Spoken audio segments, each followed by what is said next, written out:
And this here is a face of a man who knows he's absolutely screwed for this race.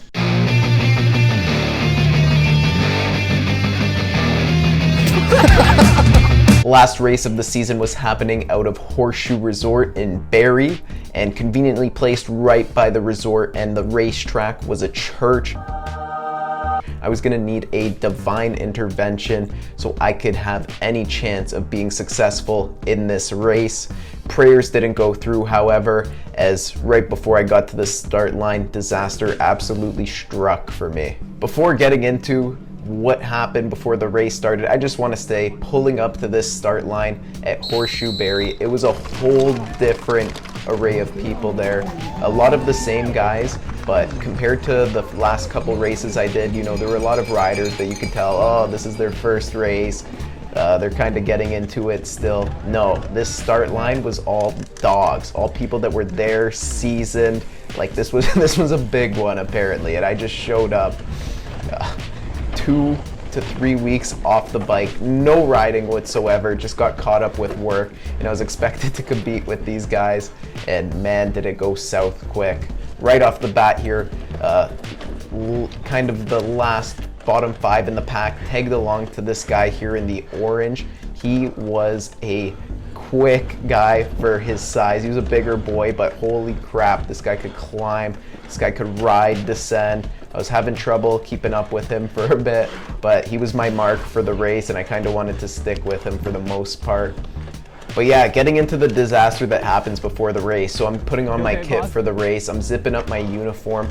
Bam! Zipper blows off. So no zipper available. I'm like, shit, do I just rock the jersey open? And I thought to myself, I'm like, man, I can't do that. There's certain things you can and can't do style-wise in sports. I'll give a couple examples. Tinted visor in hockey. You got to be pretty damn good to rock the tinted visor. Soccer's another one. The sports bras that the players will wear. If they're rocking a sports bra on the pitch, you know they're a pretty damn good player. Same thing with cycling. If you're cracking open the jersey, riding it free flowing, you gotta know how to ride the bike and ride it well. And that was just not the case for me. So the only thing I'm left to wear is either A, go shirtless, which I think is even more guttier than actually wearing the jersey cracked open, or 2, wear the ultra thick cotton gildan I have with me. So I opt in for the second option, and I was sweating like an absolute dog this race, and I think that's kind of what put me out.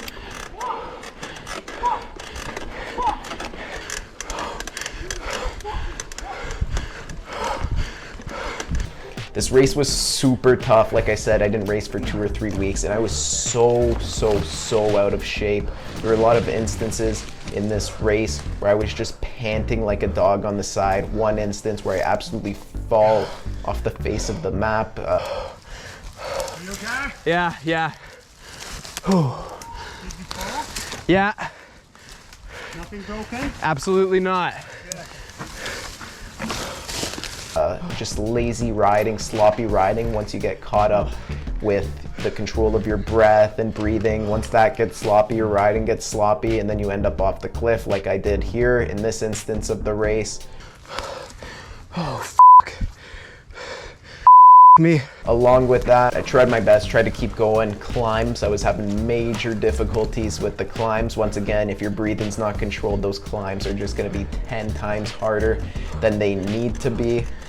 And I honestly, after the first crash, I'm like, okay, I'm just trying to finish this race. Second crash happens, or not crash, but like second time I kind of fall off my bike and like fall on the descension of the hill. I'm like, shit, I'm in trouble.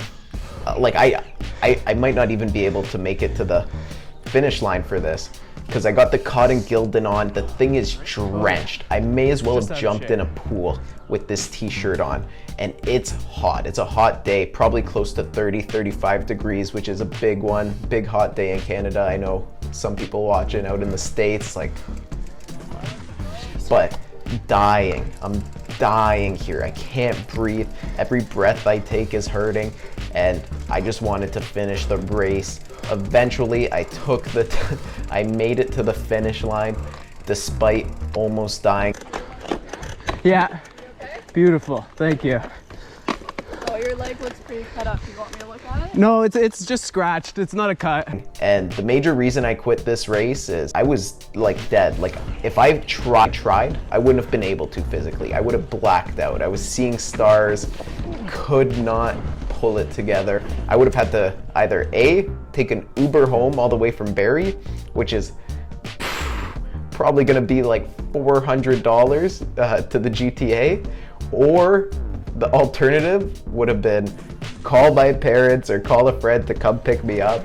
And that was something my pride would not let me do in that moment. So I said, F this, I'm gonna end the race early here and be able to drive home on my own rather than being picked up, taking an Uber, or what I honestly felt like in the moment, getting taken out in a stretcher.